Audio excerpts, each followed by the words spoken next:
하나님이 나를 축복하심을 믿습니까? 아멘. 감사합니다. 우리가 기도해도 그렇고 멘트를 해도 그렇고 뉴스를 봐도 그렇고 주변을 봐도 온통 아직까지는 코로나 이야기가 대다수이지요. 우리 인생에 지금 코로나만큼 최대의 관심사는 없는 것 같습니다. 2년 가까이 우리는 코로나로 인해서 지쳐가고 있는 것은 사실이지요. 특히 자영업 하시는 분들은 지옥을 경험하는 것 같은 환경에 있을지도 모르겠습니다. 이렇게 많은 분들이 저에게 또 이런 말씀을 하신 것을 들을 수가 있습니다. 목사님, 이게 무슨 일이래요? 도대체 어떤 세상이 오려고 이 난리래요? 라고 말씀하십니다. 이렇게 말씀해 주시는 것을 생각하고 묵상해 보면 한 가지 결론을 가질 수 있겠더라고요. 많은 분들이 스트레스를 받고 있구나. 스트레스를 많이 받고 있구나. 먹고 사는 생계의 문제가 많이 심각해졌다는 이야기고요. 특히 이런 어지러움 속에서 또 우리를 두렵게 하는 것은 뭐냐? 백신 맞으면 사단의 표 맞는 거다, 666이다, 이래서 또 더 두렵게 하는 일들이 많이 있습니다. 이렇게 세상이 어수선하고 매우 정신이 없습니다. 자, 우리는 이럴 때 무엇을 하면 좋을까요? 성경이 우리에게 계속 주고 있는 메시지는 딱 하나입니다. 세상이 어지럽고 어수선하고 우왕좌왕하고 힘들 때 말씀으로 돌아가야 한다는 사실이지요. 그래서 말씀이 오늘 나에게 뭐라고 말씀하시는지를 붙들 필요가 있습니다. 그래서 저는 여러분에게 마태복음 24장과 25장을 함께 나누면서 몇 주간 말씀을 나누면서 함께 우리가 말씀을 좀 더 깊이 묵상하려고 합니다. 마태복음 24장은요, 마지막 때에 관한 예언이고요, 25장은 마지막 때에 관한 비유가 기록되어져 있습니다. 그리고 예수님은 마지막 때를 예언하시고 마지막 때의 비유를 말씀하신 후에 십자가 지시려고 가셨습니다. 예수님은 이렇게 당신이 그 십자가에서 죽을 것을 아시고 제자들에게 마지막에 관한 말씀을 해 주셨던 것입니다. 현 세상을 보면서 두려워하는 사람들이 많고 염려하는 사람들이 많은 줄 압니다. 말씀이 주시는 확신과 담대함을 가지고 남은 때를 살아갈 수 있기를 바랍니다. 그리고 이 말세를 사랑하는 성도로서 더욱 예수님께 집중하고 말씀에 집중하고 기도와 예배에 집중하며 사는 지혜가 있기를 주님의 이름으로 부탁을 드립니다. 말세 예언이라 하면 매우 두렵습니다. 많은 사람들이 상상을 많이 해요. 상상을 많이 합니다. 이런 우리들에게 성경은 일종의 경고를 주고 있습니다. 베드로후서 1장 19절은 이런 경고를 우리에게 주고 있는데 같이 보겠습니다. 또 우리에게는 더 확실한 예언이 있어 어두운 데를 비추는 등불과 같으니 날이 새어 샛별이 너희 마음에 떠오르기까지 너희가 이것을 주의하는 것이 옳으니라. 믿습니까? 성경은 굉장히 주의 깊게 봐야 합니다. 세상의 어두움을 밝혀내는 것이 말씀인 것입니다. 그래서 성경을 읽거나 듣거나 묵상할 때에 우리는 더욱 신중하고 점검하고 주의해야 합니다. 그래서 베드로후서 1장 20절에서는 성경 해석을 신중을 귀해라, 그렇게 말씀하고 있는데 같이 읽겠습니다. 베드로후서 1장 20절, 먼저 알 것은 성경의 모든 예언은 사사로이 풀 것이 아니다 라고 했습니다. 큐티는 굉장히 중요하지만 조심스러워야 합니다. 왜냐하면 성경 해석을 자기의 감정으로 풀어낼 수 있기 때문에 그렇습니다. 성경은 예언은 사사로이 풀 것이 아니다. 그러므로 설교할 때에 성경에 없는 것은 매우 위험합니다. 설교를 성경으로 풀어내지 않고 자기 생각, 자기 경험, 어떤 철학, 세상에 돌아다니는 뉴스 이런 것들을 가지고 설교를 채워가면 위험합니다. 철저하게 설교자는 성령의 도우심을 받으라 성경이 말씀하고 있는데, 베드로후서 1장 21절은 이렇게 우리에게 말씀합니다. 같이 읽겠습니다. 예언은 언제든지 사람의 뜻으로 낸 것이 아니요 오직 성령의 감동하심을 받은 사람들이 하나님께 받아 말한 것이니라 믿습니까? 이렇게 말씀을 드리는 이유는요, 많은 분들이 유튜브를 통해서 잘못된 성경 지식을 보고 있기 때문입니다. 유튜브에 나오는 분들이 정통성이나 신학적으로나 또 정확한 말씀을 전하시는 분들이라면 우리가 은혜를 받을 수 있겠지요. 도전도 받고 배울 수 있는 것들이 많을 겁니다. 그러나 잘못된 지식을 가르치는 사람들도 굉장히 많습니다. 시청자 수를 늘리기 위해서 이상한 제목들을 올려놓고 사람들이 혹해서 들어오게끔, 그것을 끝까지 보게끔 그렇게 미혹하는 일들이 너무나 많습니다. 특히 젊은이들, 청소년들, 잘못된 성경 지식을 가질 수가 있습니다. 특별히 종말에 관해서는 더욱 그렇습니다. 많은 분들이 지금은 말세라고 얘기하지요. 말세라고 얘기합니다. 코로나 전에는 말세라는 말이 별로 귀에 안 들어왔어요. 지금 좋은 세상이고 평안한데 무슨 말세냐고, 어림도 없는 말이라고 그렇게 손가락질하는 사람들이 많았는데, 이 보이지 않는 전염병이 전 세계를 강타하고 전 세계를 마비시킨 걸 보면서 말세라는 말을 새삼 생각하게 됩니다.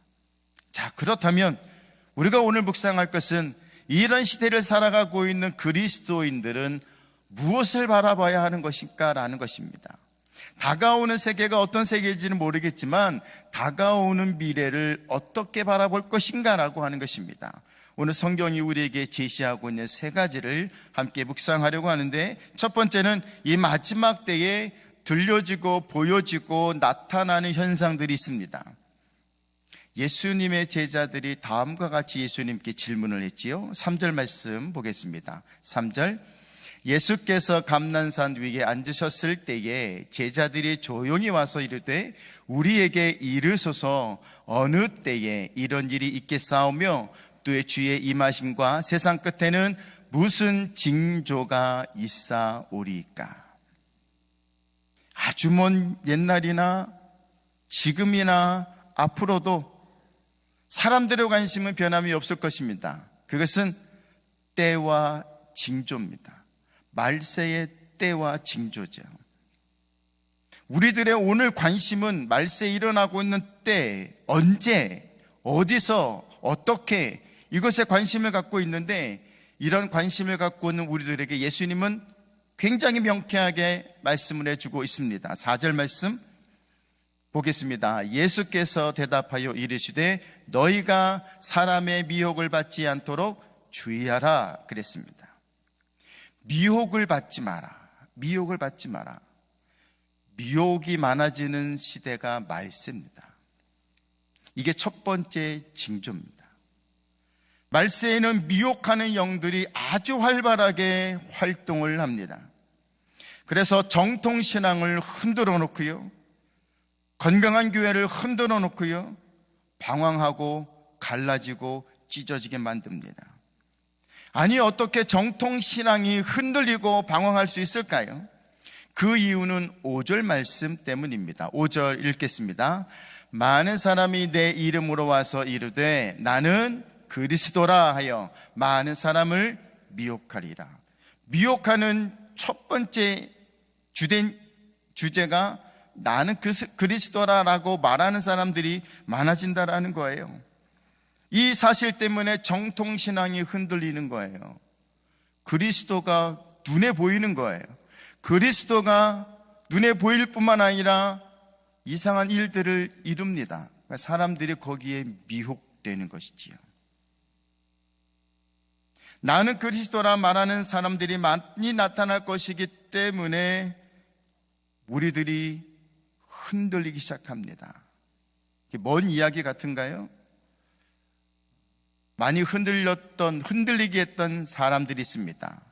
전도관의 박태선, 통일교의 문선명, 과천의 어린종, JMS, 오늘날 신천지, 더 많은 이단들이 많아요. 이 사람들의 이야기를 들어보면 내가 예수다라고 말하는 사람들입니다. 그런데요, 많은 사람들이 그곳에 몰려간다는 게 웃기지 않습니까? 많은 성도들이 정통교회를 다니다가 그런 쪽으로 옮겨가요. 성도들 뿐일까요? 신학생들, 심지어 목사님들까지도 교회를 팔아서 이단으로 갑니다. 왜 이 정통 신앙이 흔들리고 방황하고 정신 못 차리는 것일까요? 가장 중요한 이유 중에 하나가 구원관이 흔들렸기 때문입니다. 신학적으로, 성경적으로, 교리적으로 구원관을 탄탄하게 세우지 못했기 때문에 흔들리는 거예요. 귀가 팔랑귀가 되는 거예요. 여기가 구원이 있나 보네. 여기가 더 좋은 교회인가 보네. 저기가 훨씬 더 괜찮네 라고 옮겨 다니는 것이죠. 그러니까 말세는 교회를 자주 옮겨 다니는 것은 좋지 않습니다. 어디 가서 누구를 만날지 어떻게 합니까? 여러분들 중에 혹시 구원관이 흔들리고 있는 분들이 계시다면 목회자들에게 요청하십시오. 그리고 여러분의 구원관을 다시 교육받으십시오.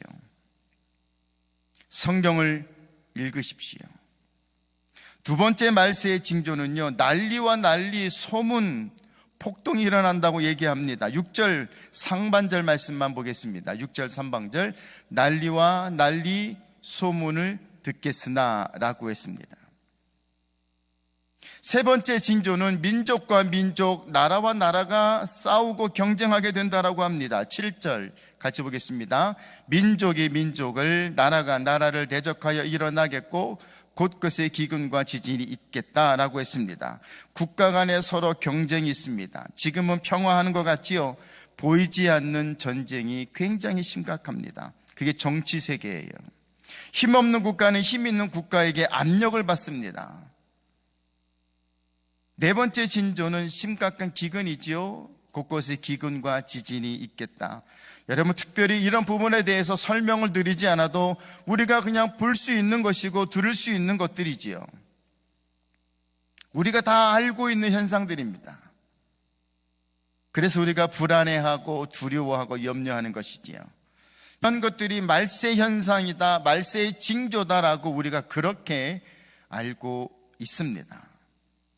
여기서 우리가 들어야 할 말씀이 있습니다. 이때의 성경이 우리에게 뭐라고 말씀하시는가? 6절 중반절 이하를 계속 한번 보겠습니다. 6절, 자, 너희는 삼가 두려워하지 말라. 이런 일이 있어야 하되 아직 끝은 아니니라 라고 했습니다. 이런 일들이 일어날 거예요. 우리가 듣도 보지 못한 일들이 일어날 거예요. 그러나 성경은 뭐라고 말씀하고 있습니까? 아직 끝은 아니다. 여러분, 희망이 생깁니까? 소망이 생깁니까?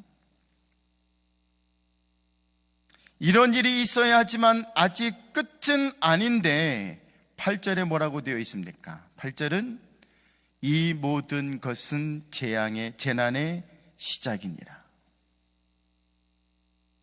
지금 우리가 경험하고 있는 이런 현상들은 끝은 아니지만 무엇의 시작이에요? 재난의 시작입니다. 그러니까 말세 들어온 것이지요. 그렇다면 보이는 현상은 이런데 보이지 않는 현상은 뭐냐? 보이지 않는 현상은 뭐냐? 9절 말씀 한번 볼까요? 9절입니다. 그때에 사람들이 너희를 환난에 넘겨주겠으며 너희를 죽이리니 너희가 내 이름 때문에 모든 민족에게 미움을 받으리라. 코로나 현상만 보더라도 우리는 이 말씀이 매우 정확하다는 사실을 알 수가 있습니다. 코로나 때문에 정부와 정책이 교회에게 가했던 일들을 한번 보십시오. 교회가 코로나의 진원지처럼 이야기를 했습니다.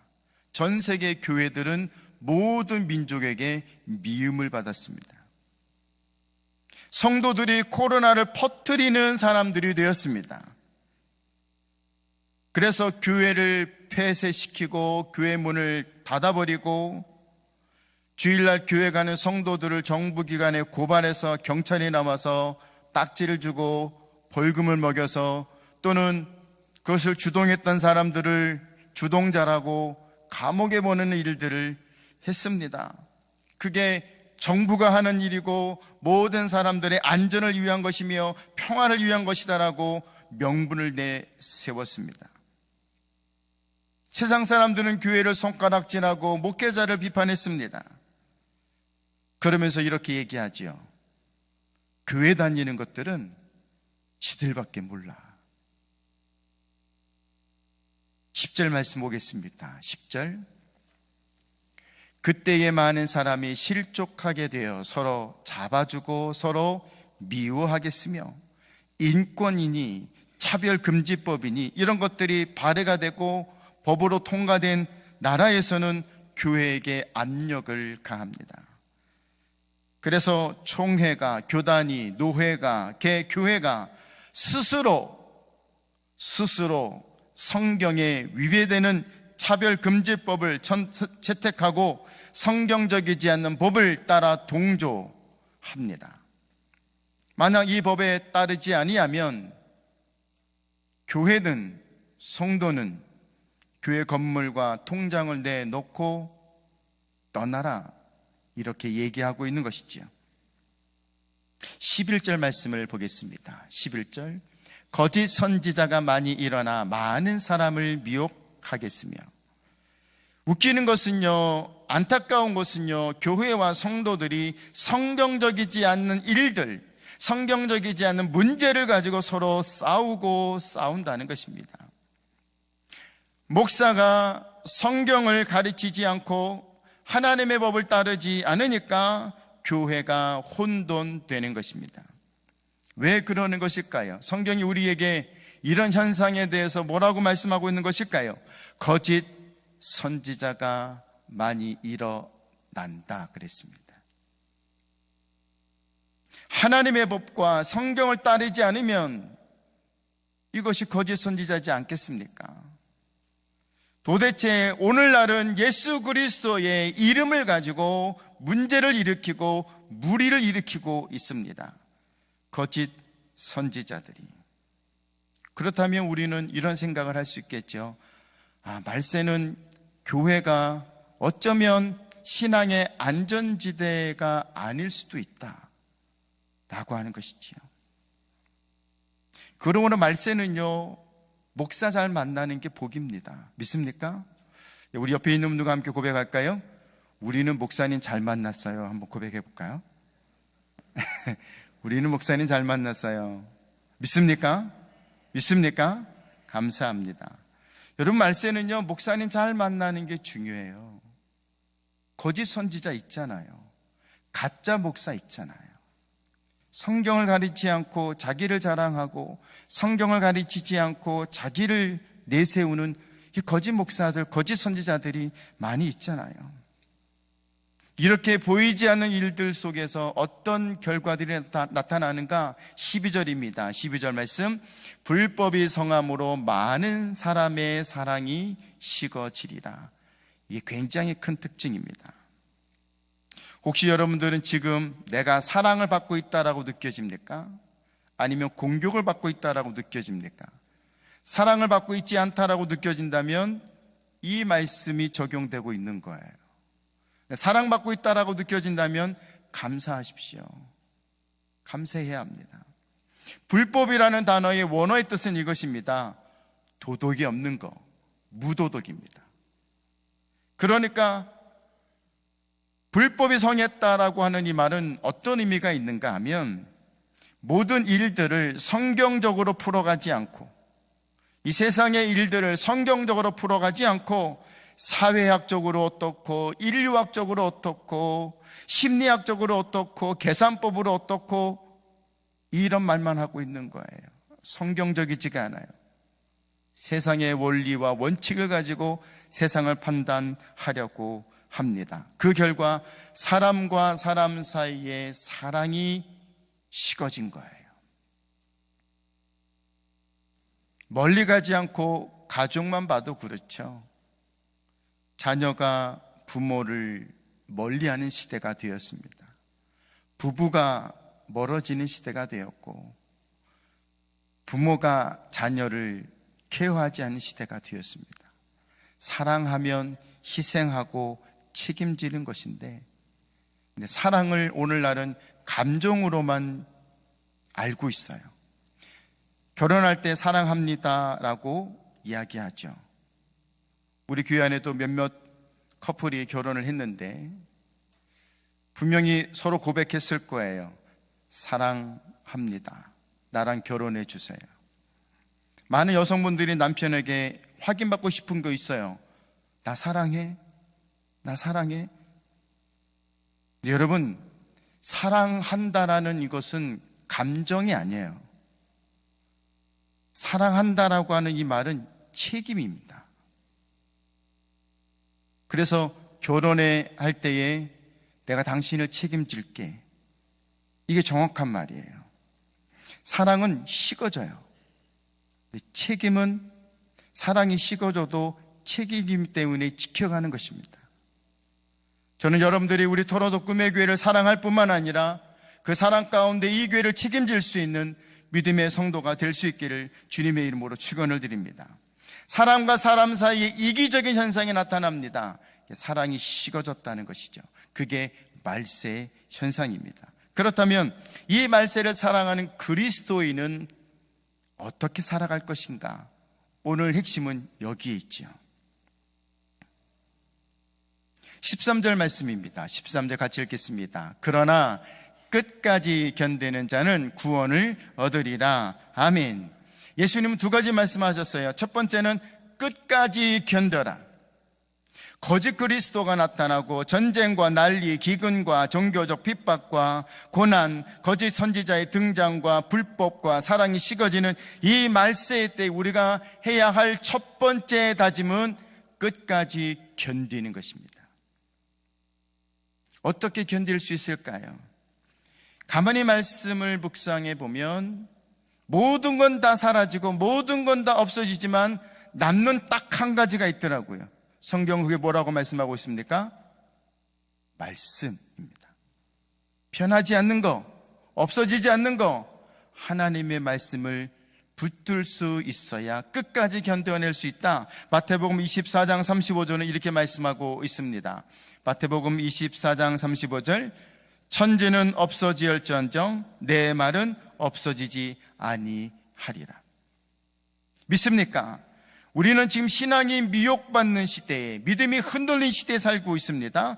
말씀에 깊이 뿌리를 내리지 않으면 우리는 반드시 넘어지고 미혹받습니다. 그래서 시편 1편 1절에서 3절은 우리에게 매우 중요한 말씀을 전해주고 있는데 같이 읽겠습니다. 복 있는 사람은 악인들의 꾀를 따르지 아니하며 죄인들의 길에 서지 아니하며 오만한 자들의 자리에 앉지 아니하고 오직 여호와의 율법을 즐거워하여 그의 율법을 주야로 묵상하는 자로다. 저는 시냇가에 심은 나무가 철을 따라 열매를 맺으며 그 잎사귀가 마르지 아니함 같으니 그가 하는 모든 일이 다 형통하리라. 믿으시면 아멘 하시기 바랍니다. 신앙의 뿌리가 깊어야 된다는 거예요. 신앙의 뿌리가 깊을 수 있는 유일한 방법 하나는 말씀입니다. 말씀의 뿌리가 깊이 내려가야 한다는 것입니다.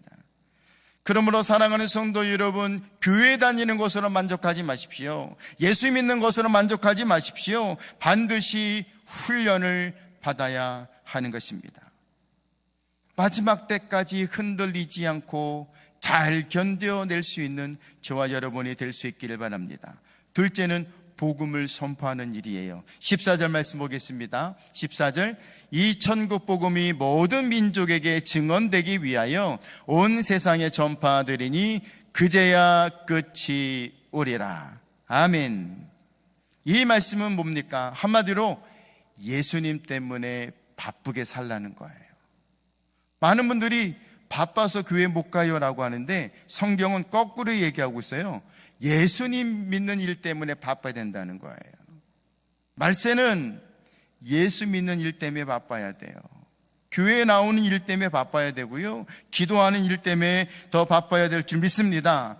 그래야 끝이 오고요, 그래야 복음이 전 세계에 전파되기 때문입니다. 여러분, 상식적인 말을 드리겠습니다. 세상은 어떻게든 어떤 방식으로든 끝은 옵니다.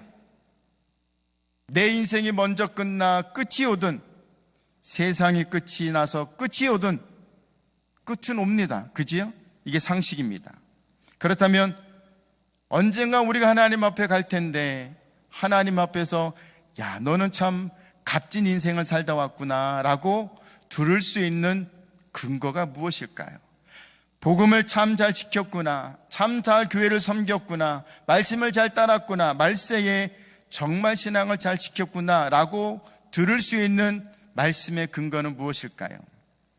다니엘서 12장 3절은 우리에게 이런 말씀으로 우리에게 제안을 합니다. 같이 읽겠습니다. 지혜 있는 자는 궁창의 빛과 같이 빛날 것이요, 많은 사람을 옳은 대로 돌아오게 한 자는 별과 같이 영원토록 빛나리라. 아멘. 자, 많은 사람을 옳은 대로 돌아오게 한 자, 한마디로 전도하는 사람이죠. 전도자죠. 이렇게 전도하는 분들이 하나님 앞에서 가장 값진 인생을 산 성도라고 말할 수 있지 않겠습니까? 그러므로 토론토 금혜교회 성도 여러분, 말세를 살아가는 그리스도인들은 복잡하지 않습니다. 매우 단순합니다. 말씀을 통해 예수님을 집중하고 기도를 통해 능력을 받아 전도하는 일입니다. 그러니까 억울한 일 당한다고 속상해하지 마십시오. 답답한 일 생겨도 힘들어하지 마십시오. 눈물 나고 한숨 쉬는 일이 생겨도 원망하지 마십시오. 세상은 원래 그런 곳입니다. 그러니까 예수님 잘 믿는 일이 우리에게 중요한 일입니다. 그러나 예수 잘 믿으려고 하면 힘들어질 거예요. 이 성경이 말씀하고 있는 것입니다. 그러니까 말씀을 붙들어야 하고 그 말씀 속에 위로하시는 예수님의 위로를 우리가 받아야 합니다. 우리의 최종적 삶의 목적은 무엇입니까? 천국 가는 것입니다. 이것을 우리가 다시 한번 생각하고 묵상하면서 여러분에게 주어진 세상에서의 삶을 끝까지 잘 견디어내고 여러분의 삶을 오픈해서 부지런히 복음을 전하는 일을 하다가 하나님께 별과 같이 빛나는 성도의 삶을 사는 이 말세의 값진 성도가 될 수 있기를 주님의 이름으로 축원합니다. 함께 기도하겠습니다. 하나님, 말세입니다. 재난이 우리에게 보이고 들리고 느껴지고 있습니다. 지구의 온도가 서서히 올라가고 있습니다. 계속 지구는 우리에게 재난을 알리고 사인을 주고 있습니다. 이 현상들은 끝을 향해 가고 있다라고 하는 것이지요. 이렇게 보여지고 들려지고 있음에도 불구하고 깨닫지 못하는 사람들은 여전히 세상을 중심으로 살아가고 있으며 세상 일 때문에 바빠서 교회 못 나온다고 말합니다. 성경은 우리에게 자세를 바꾸라고 합니다.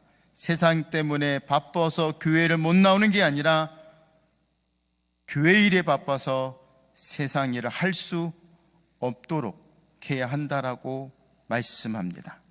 말세를 사는 우리들이 더 지혜롭고 믿음을 가지고 흔들리지 않는 말씀과 더불어 함께 날마다 승리하도록 축복해 주옵소서. 예수님의 이름으로 기도하옵나이다. 아멘.